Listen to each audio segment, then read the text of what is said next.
We're very excited to be presenting our first Australian-based PageProof Spotlight session, and our first one, faster approvals and fewer bottlenecks. Before we really get into it, I would love to introduce the team, which are all based in Australia here. Myself, I'm Mike McHugh, the country manager for PageProof, and with us online we have Brad Fairhurst, who's our enterprise account executive, so I can answer all of those questions around that. And then Carl Jones, who is our principal solution consultant, who's going to be doing a demo portion of today's presentation as well. So welcome guys, and thanks for helping out with this.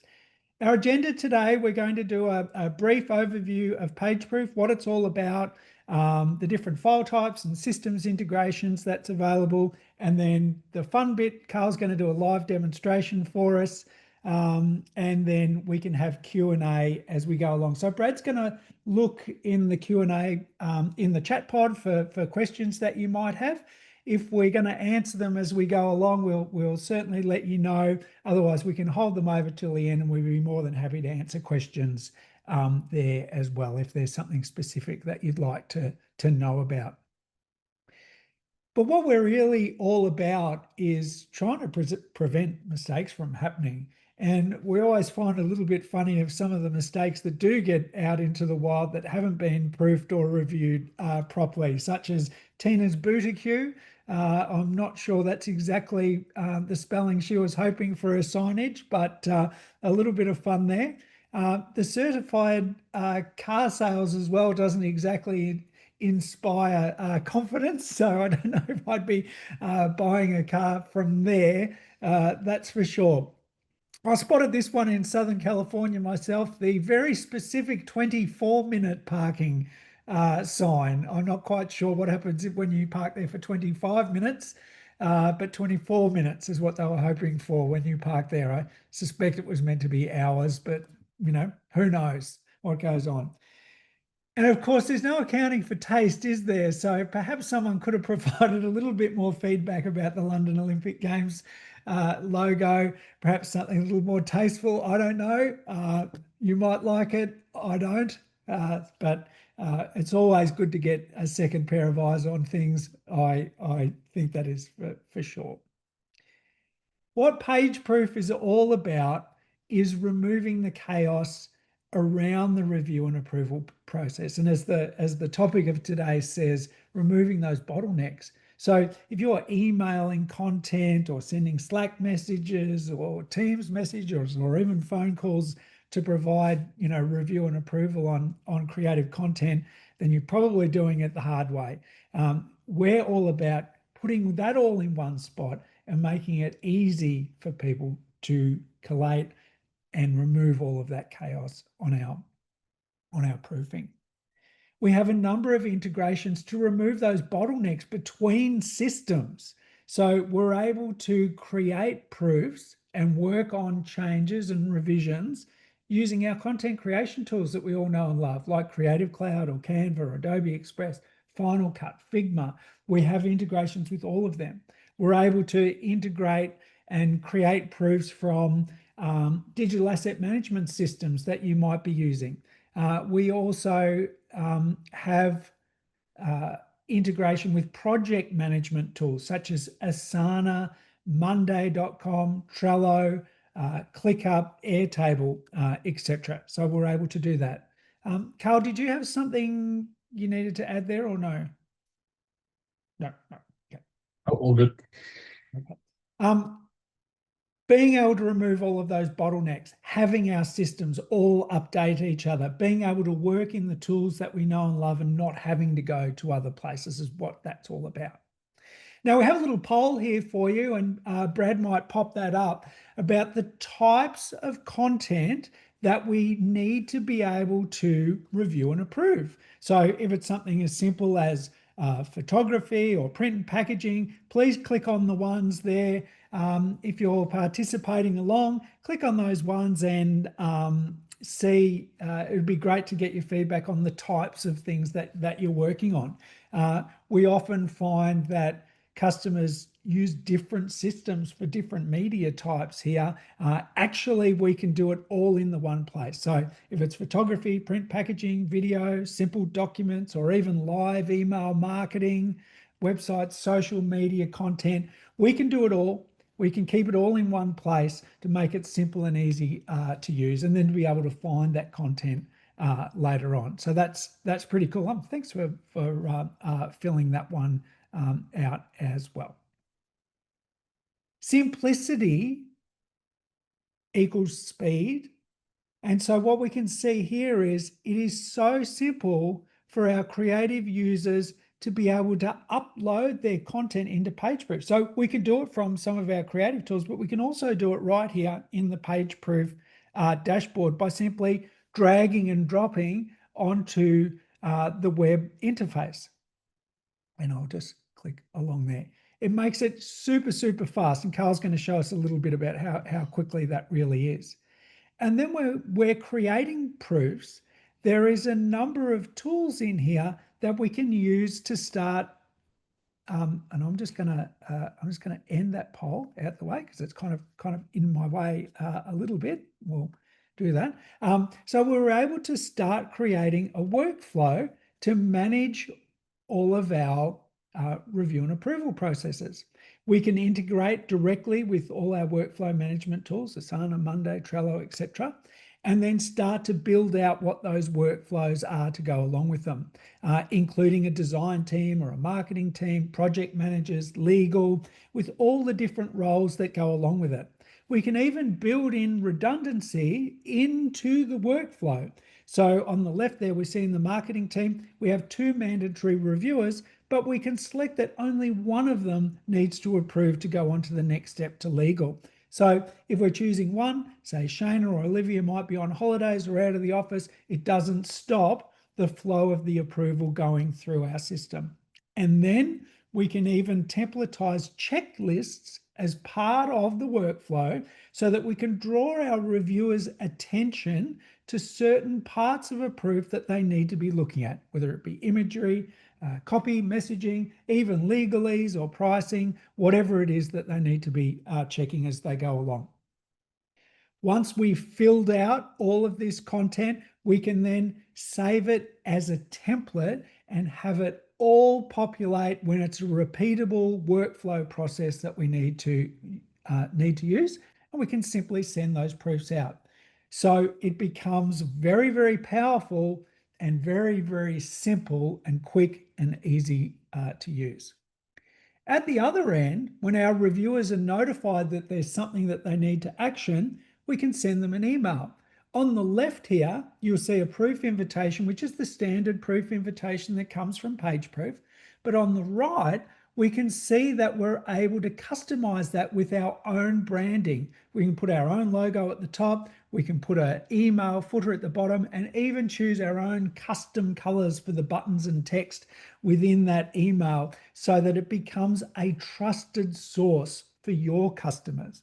They know that the emails are coming from you. They know that that's your artwork or that's your content that they need to be approving. And going along with that, we have some of the best security credentials there are. When your customers then, or when your reviewers see the content, it really couldn't be easier. A simple interface with commenting tools on the left, checkboxes on the right, and navigation tools all around. So very, very easy to do. A simple red pen can be used for drawing boxes. We can highlight text. We can have a general comment for the whole thing, and we can even draw over the top of the proofs to draw attention to certain areas within it. When we draw a box over the top of some content here, we'll automatically pop up a comment area at the top right that we can then fill out and even add attachments to it if we need to. So it's pretty cool when we can do that. It's very, very easy, and we find our reviewers pick it up very quickly. Okay. Once we have multiple versions, we can even compare those. We can even compare those versions side by side. You can see this is version 3 compared to version 1, and we can even overlap those two versions to make it easy to spot where changes have been made within it. So very simple for doing it. Well, that's enough for me for now. I'm going to come back and just wrap things up after Carl's demonstration. But I think it's time that we actually see this product in action. Carl, are you ready to show us a little bit about PageProof there? I am indeed. I shall hand over to you then. Let me Thank you, just mate. share. You now should be able to see my desktop. Very good. Thank you very much. So as Mike said, and thank you for having me during this webinar. Again, this is a demonstration of PageProof, and you're probably thinking, that's not PageProof, that's InDesign. Yeah, you're absolutely right. As Mike talked about earlier on, we try and keep things fast and straightforward and easy. So actually, when I'm a designer and I want to be able to get some feedback about the creative that I've created, in this case, an advertisement for South Australian yellowtail fish, that advert I've created, I want to get feedback on that. I can do it directly from the tools that I'm using, in this case, InDesign. So there is a plugin to PageProof, and this is the InDesign plugin that allows me to create a proof to get feedback directly from within InDesign. And what I'm going to do is I'm going to just create that proof using the plugin and upload this creative that I've created directly into PageProof from InDesign. And what that's going to do is it's now going to open the PageProof window, and it's just processing that creative that we created there. And again, we want to keep things fast. We want to keep things easy. So what we can do within PageProof is we have a concept called proof templates. This allows us to pre-populate all of these areas of the proof screen here, with lots of different details. So in this particular case, we've put the message to the reviewers, we've added some extra tags, some other, and most importantly, we've pre-populated the actual workflow and what we call a checklist, which I'll come on to momentarily. What I am going to do is I'm going to pop this into a collection. Now, a collection is a way of organizing your proofs into, for instance, a project, or something I'm working on, or a product, or a client, or whatever those things are you need to be able to do. I've dropped that into essentially this, what we call a collection, which is a kind of folder hierarchy.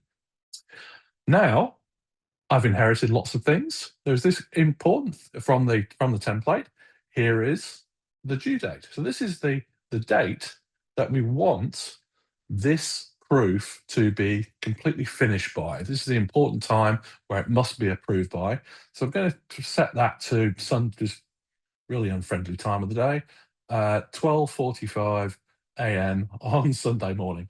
A really unpleasant time to do things for. And also we can have people reminded. We can say that a day before we want people reminded to complete this process, and also 2 days before, and in fact 1 hour before as well. So they'll get automated reminders by their various notification channels.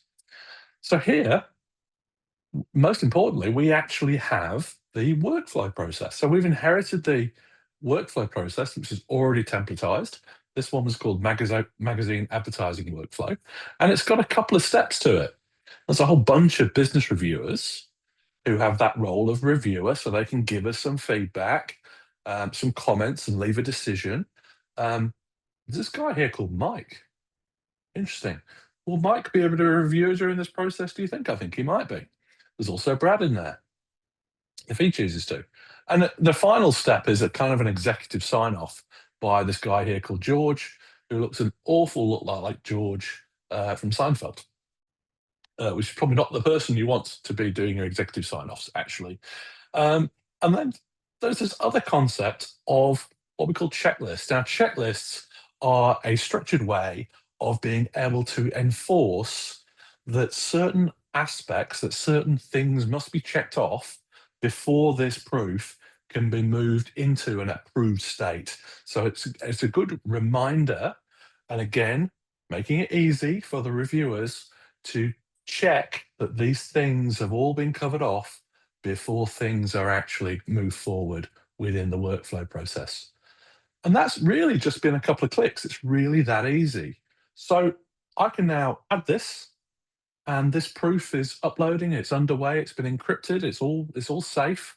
And if I hit OK, it's gone away from me now. It's no longer in my inbox. It's no longer with me.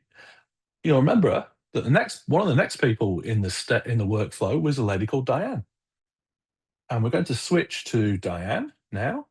And Diane's role is that she is now a reviewer. So she's taken that kind of reviewer role that she's going to give a lot of feedback about this, about this proof. So here are the tools that she can use for actual proofing. And you'll see that this in real time.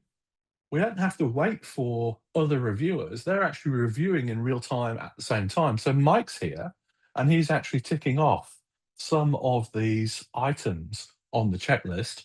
And momentarily, prompt Mike, he'll be giving us some feedback as well. He'll be giving us some comments.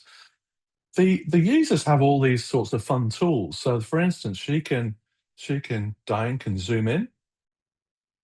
So you can zoom in on the content and zoom out. She can, that's a little bit far, Diane. We're zooming out that far. We don't need to zoom out quite that far. What she can also do is use a number of different markup tools like a pen, a boxing area, or an overall comment. Now, she quite likes it. She thinks this is great. She's actually going to provide a bit of feedback that said, this is great, I love it. And she's right, it is great. But also then, she's going through the checklist. Is the content correct? Is the content correct? And she's noticed something down here. I don't know if anyone noticed it earlier on, but it says South Austrian, not South Australian. That common issue that we sometimes see. Bear with me 1 second again. Sorry. What we might just do is zoom in a little bit so that we can highlight that particular text. Highlight that that's actually the issue. There we go. Austrian. What that's done is it's copied it into my comment, and I can change that to Australian, which is what it should be. Happy day. So now she can't really click on content correct. Maybe the spelling's all right, maybe the grammar's all right. You'll notice that when actually she's clicking on these checklist items, it's registering that she's done so. Later on, Mike will actually show us a complete audit trail of all of these events that have occurred so that you can know that the content can be trusted because it's gone through this process and it's completely auditable. What she's actually going to do now is she's going to say, well, I can't actually finally approve this because there really is something that really needs fixing, this Australian versus Austrian thing. I'm going to approve it, but with changes. So I'm going to say it's okay, but there's one change that needs to occur. And so what she's done, she's now sent that on in the workflow. And our final executive, as you recall, was George. I'm going to now play the role of George, and George is an approver. So George is told that he's an approver. He's told there's been a bit of feedback and that there's stuff waiting to occur. Now, George has got a number of different options. He can also give some feedback. He can look at these comments and comment, oh, Mike has also said, is this a lime? And you can see that Mike has actually marked up within context of this particular piece of creative. He's marked up and said, is this a lime or a lemon? And you know what? George knows it's a lime. It's okay. So it's not an issue. It's definitely a lime.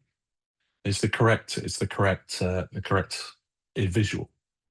So looking down at these particular issues or looking at these comments and feedback, he can actually see, George can see that this Australian one's actually pretty serious because that really is a very serious typo. If he highlights that, he can see Austrian there versus Australian. And if he arrows over it, he can see the comment within context. So this one needs work. It needs a new version. It needs the creative to go and be changed again by the designer. So what we're going to do is send that back as what we call a to-do list. So not everything is on the to-do list. All these things are just comments. They're great comments. They're positive comments. We're going to send this back as an error and he's going to leave a comment to say, please update this based on the feedback attached. He's going to send it back as a to-do list. He sends it back as a to-do list.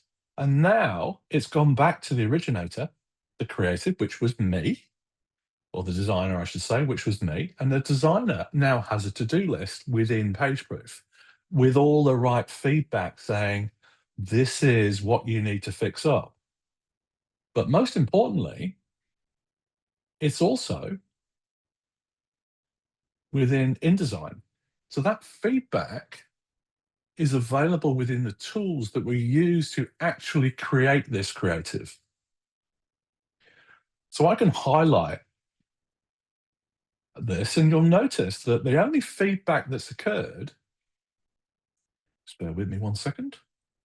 The only feedback that's occurred is that the only feedback is in the to-do list. We haven't seen all the positive comments. We don't need to see that as the creative or as the designer. I need to understand how there is an issue here. And what we can actually do is highlight what PageProof provides is the context. And so there is the context of that comment. It's Austrian rather than Australian. No problem. So now we need to fix this issue up. So what we can do is actually highlight Austrian here and hit this option to replace the text. And now we've replaced the text of Austrian with Australian. We, as the designer, can now give feedback. We've addressed this particular issue. I've hit done. And now that provides feedback directly into PageProof to say that this has actually been resolved. I am, in fact, now prompted to upload a new version. So I'm going to do exactly that. With it directly from within InDesign, I'm going to upload a new version. And it's just uploading. There we go.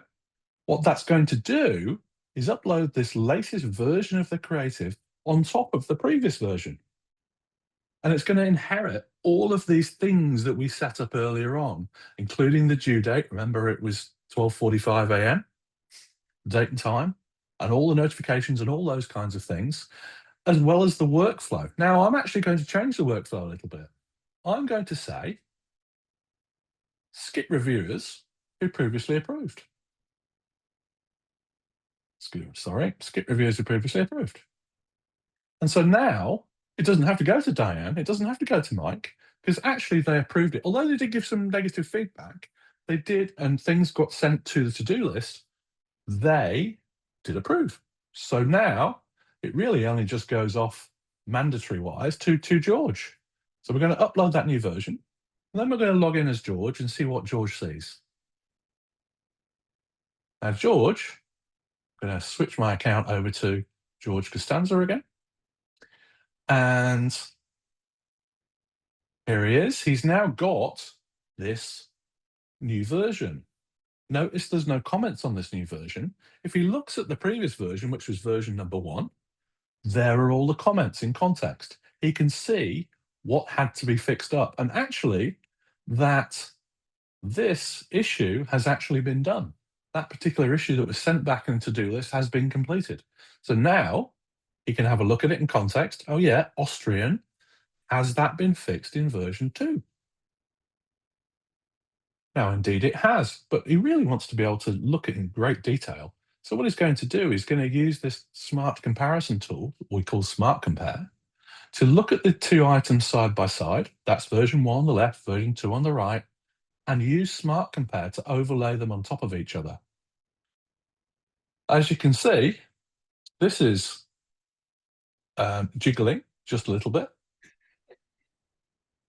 and Let's go. I can I can strobe it. I like to see it jiggling just a little bit. We also have this this tool which allows us to be able to look, a sliding tool, to be able to look at the two bits of content, or the two proofs versions, to be able to overlay them like that, to be able to see exactly what has changed between the two. Now, George is happy. He's deliriously happy that the issue has been fixed. He can now go back to the checklist. Now, he does have to check off the checklist again, because who knows what's changed. It's really best practice to make sure that things are really accurate still, to go through and check off this checklist. You'll notice that when he does that, this approval button becomes available to him. So he's done everything he needs to do.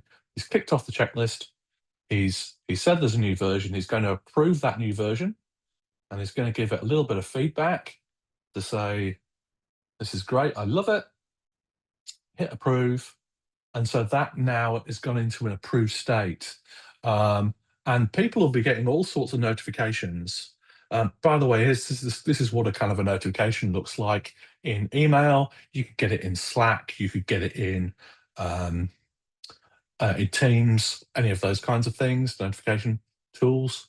That's what it actually would look like for George in his email. But now this has actually changed to a state where this is actually approved. And Mike, we've seen the complete life cycle. We've seen how fast, powerful, trusted, and easy the process actually is. Mike, back over to you. You're on mute, Mike. That's To myself. $5. Thank you. Very good. Well, thanks, Carl. That was a great little demo. As you can see on my screen, I also got, being part of that approval process, got the great, this proof has been approved in very short amount of time. So I think Carl did a full review and approval cycle there, with comments, with changes, and a new version, and fully approved within inside of 15 minutes. So we're talking about being able to use the system to speed things along and to make sure that things are accurate and approved in a timely fashion. Well, that certainly did it. So thanks, Carl, for that.